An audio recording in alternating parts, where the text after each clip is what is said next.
Merci d'avoir regardé cette vidéo et j'espère que cette vidéo vous a plu.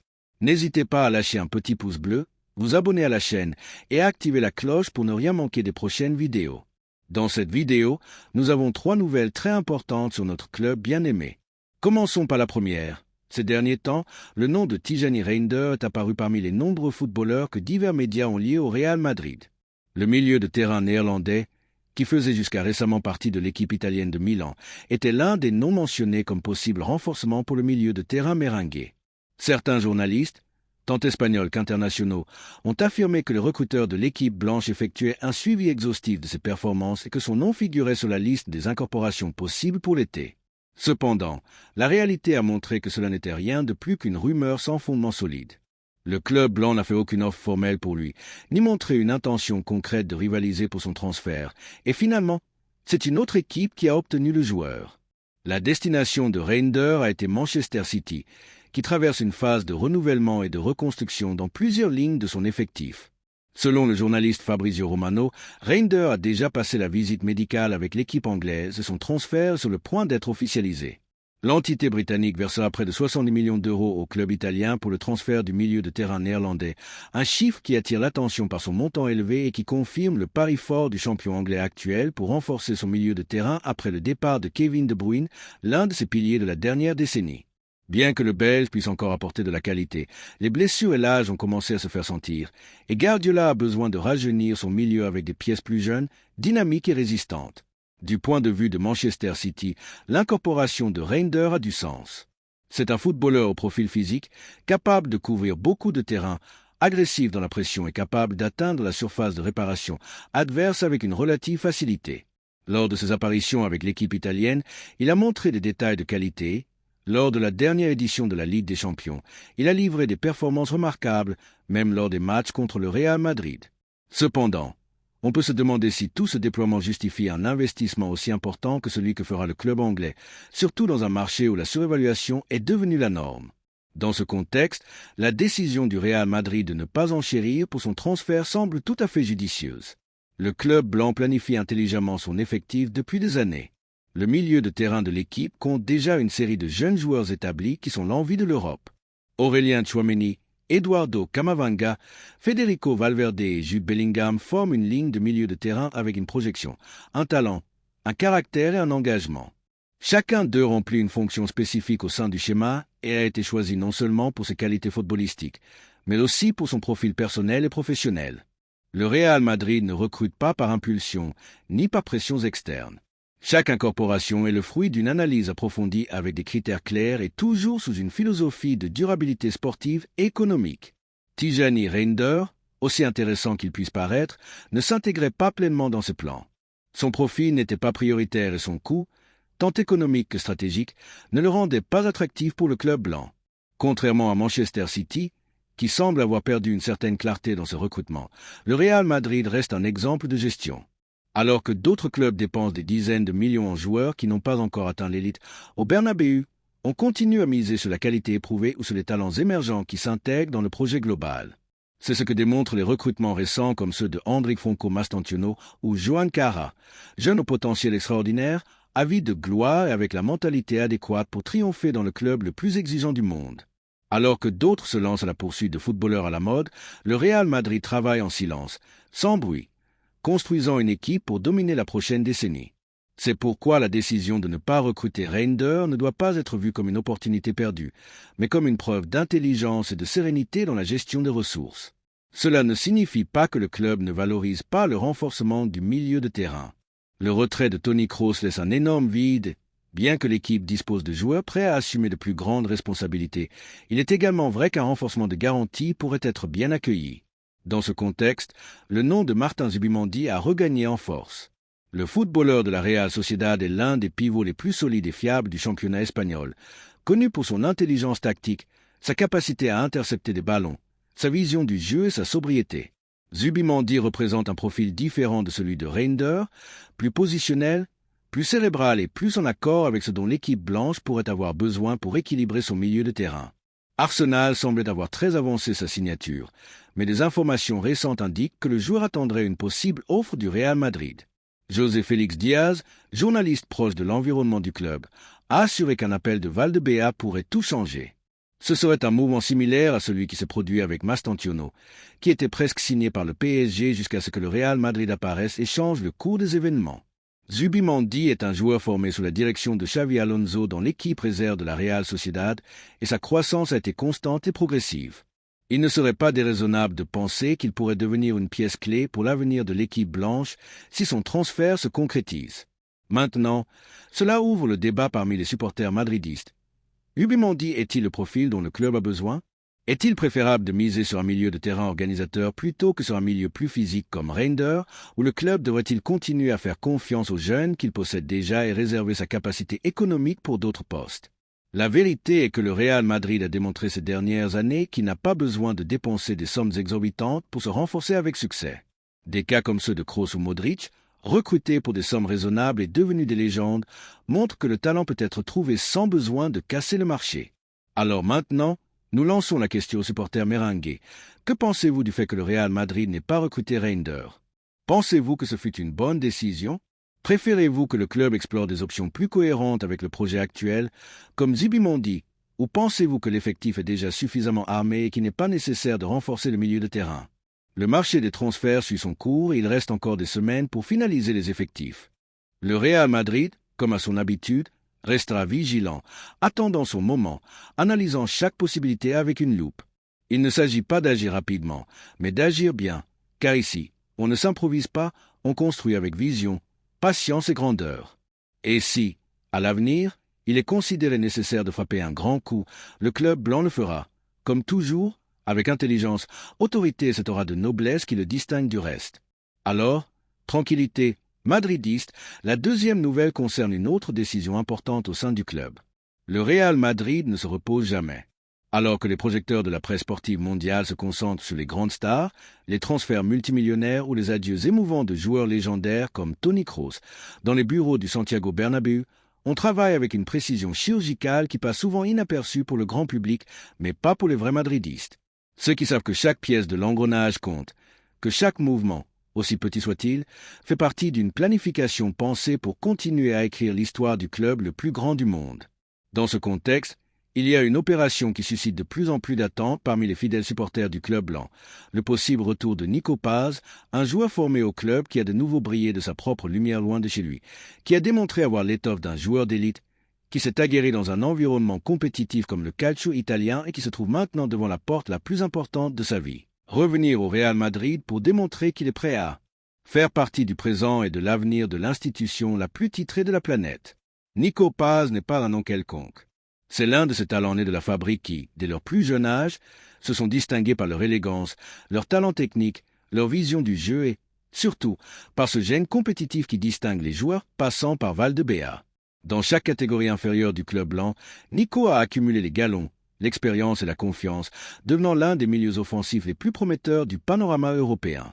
Son saut dans l'équipe première était une question de temps, mais dans une équipe remplie de talents mondiaux, faire ce pas nécessite de la patience, de la maturité, souvent de s'aguerrir loin de chez soi. C'est ainsi que s'est gestée sa succession au Como 1907, un club modeste du nord de l'Italie qui, sous une direction sportive ambitieuse et un pari sur les jeunes talents, est devenu l'endroit idéal pour que Nico puisse faire ce saut compétitif. Et il l'a fait avec brio. En série B, une ligue dure et tactique, Nico a brillé. Non seulement il a montré sa qualité individuelle, mais il a su s'adapter à un football complètement différent de l'espagnol, mûrissant dans tous les aspects du jeu, de la résistance physique à la lecture du match, de la gestion du rythme à la capacité à décider dans les derniers mètres. Ces chiffres en disent long, 6 buts et 9 passes décisives lors de sa première année complète en tant que professionnel, étant un titulaire indiscutable et une pièce clé dans la montée du Como en Serie A. Mais au-delà des chiffres, ce qui a vraiment impressionné, c'est son tempérament, son leadership silencieux, sa façon d'assumer les responsabilités avec naturel. À 20 ans, Nico ne s'est pas seulement gagné une place dans le 11 titulaire de son équipe, mais il a démontré être prêt pour des défis bien plus exigeants. Et c'est là que le Real Madrid entre à nouveau en scène. Le club blanc, qui a conservé 50% des droits économiques du joueur et une clause de rachat de seulement 8 millions d'euros, se trouve maintenant face à une opportunité en or. Récupérer l'un de ses fils footballistiques au moment opportun. Car ce n'est pas une opération quelconque, c'est un coup de maître de planification sportive. Dans un marché où chaque milieu offensif de talent coûte 40, 50, voire même 100 millions d'euros, le Madrid a l'option d'incorporer un joueur au potentiel de star pour un prix symbolique, sans rien risquer et avec tout à gagner. Et que gagne-t-on en récupérant Nico Paz? Tout d'abord, sur le plan footballistique, un profil qui se fait rare dans le football européen actuel. Un meneur de jeu créatif gaucher avec une arrivée dans la surface, une vision du jeu, une capacité à donner des passes décisives et à marquer, polyvalent, capable de jouer aussi bien derrière l'attaquant qu'écarté sur le côté. Un footballeur moderne, dynamique, qui n'a pas seulement de la technique, mais aussi une grande capacité de sacrifice défensif, quelque chose qui est indispensable pour toute pièce de l'engrenage d'Ancelotti au Real Madrid actuel. Ensuite, on gagne en identification avec le blason, car Nico n'est pas un nouveau venu. C'est un madridiste formé à la maison, qui connaît les valeurs, l'exigence, l'histoire, le poids du maillot. Son retour enverrait un message clair à tous les joueurs de la fabrique. Dans ce club, si tu travailles, si tu grandis, si tu démontres ta valeur, tu auras ton opportunité. C'est une façon de renforcer la culture du mérite, de la récompense à l'effort, du pari sur les nôtres. Troisièmement, on gagne aussi en image institutionnelle et émotionnelle. À un moment où le football est devenu un marché dominé par les agents, les clauses et les opérations millionnaires, faire à nouveau confiance à un joueur formé au club qui a bien fait les choses est un geste qui connecte directement avec le supporter. Voir Nico Paz, après une année brillante en Italie, revenir au Santiago Bernabéu et fouler cette pelouse dont il a tant rêvé enfant, ce serait un moment émouvant, symbolique, inspirant. Et quatrièmement, on gagne aussi en intelligence financière, car au-delà de l'aspect sentimental et sportif, l'opération est parfaite sur le plan économique. À peine 8 millions d'euros pour un footballeur international des moins de 20 ans, avec un marché, une projection, une performance démontrée, c'est une aubaine. Et si, pour une raison quelconque, le joueur ne finit pas par s'imposer dans l'équipe première, ce qui semble aujourd'hui peu probable, le club aura toujours l'option de le revendre dans des conditions favorables en conservant un pourcentage d'une future vente.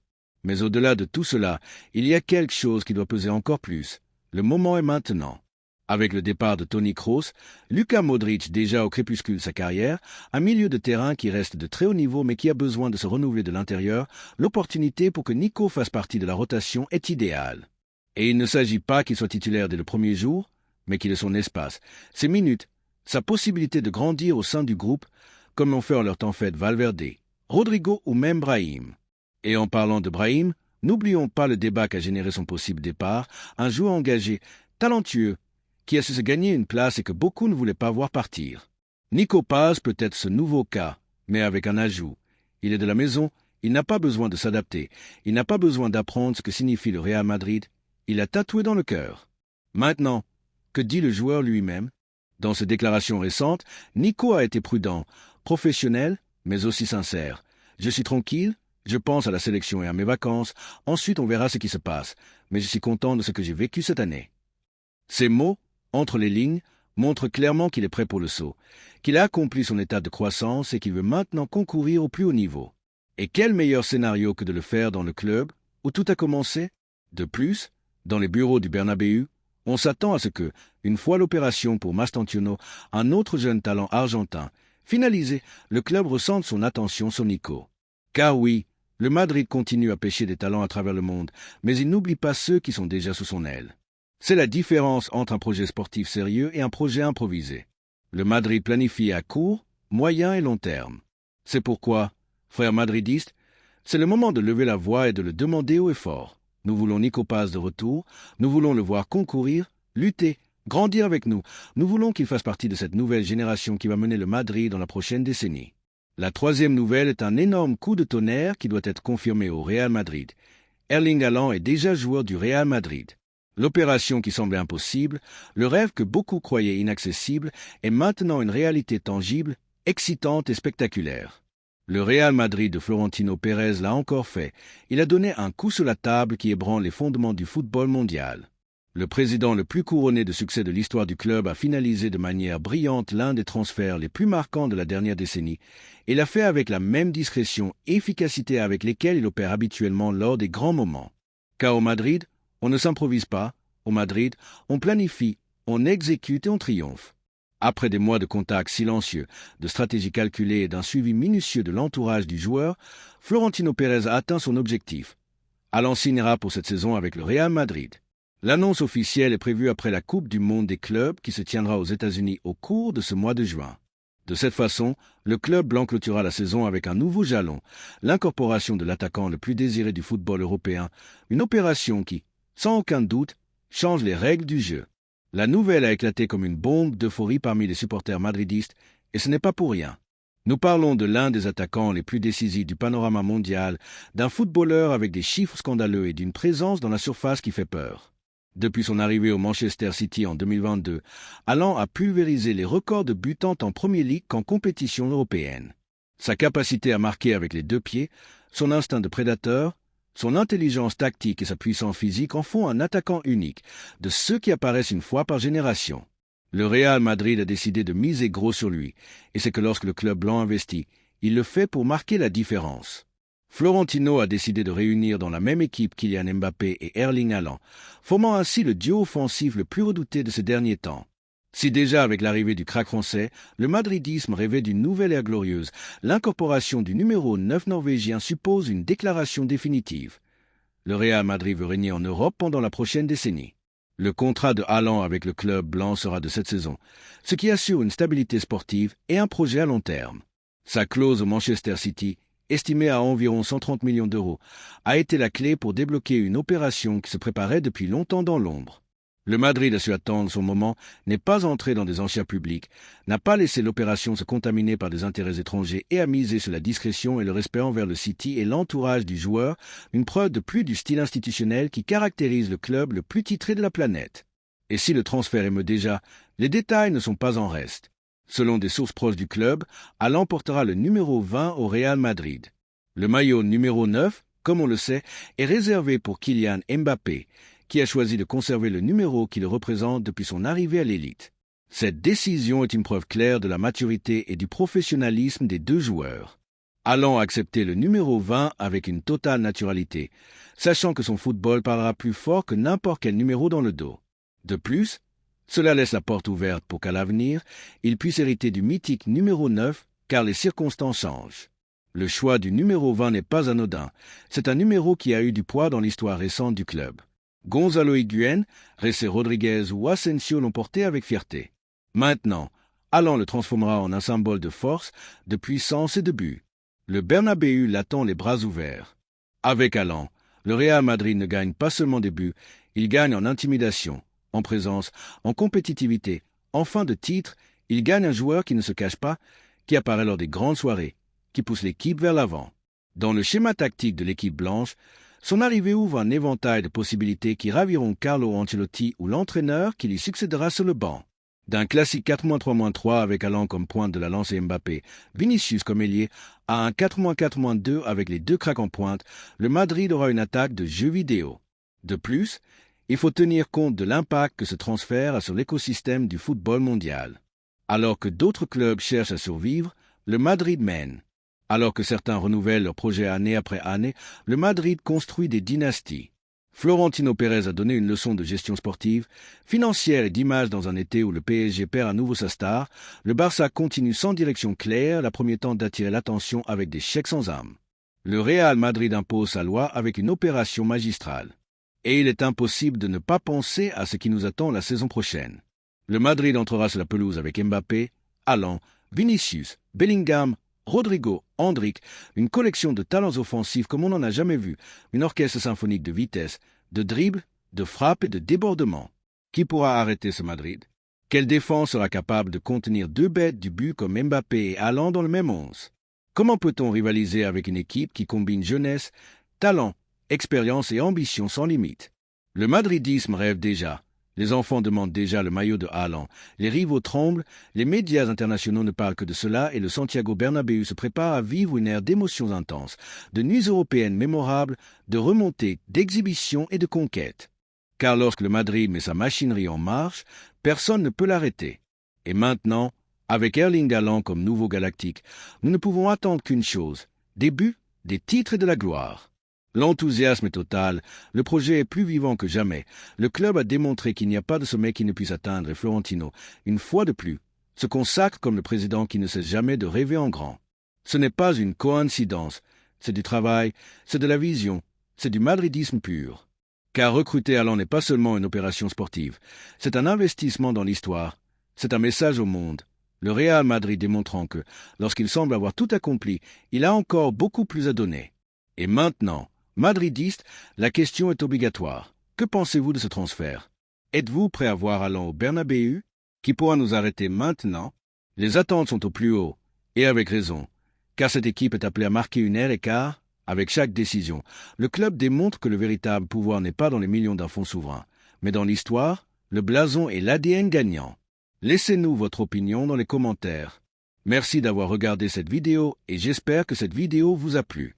N'hésitez pas à lâcher un petit pouce bleu, vous abonner à la chaîne et à activer la cloche pour ne rien manquer des prochaines vidéos.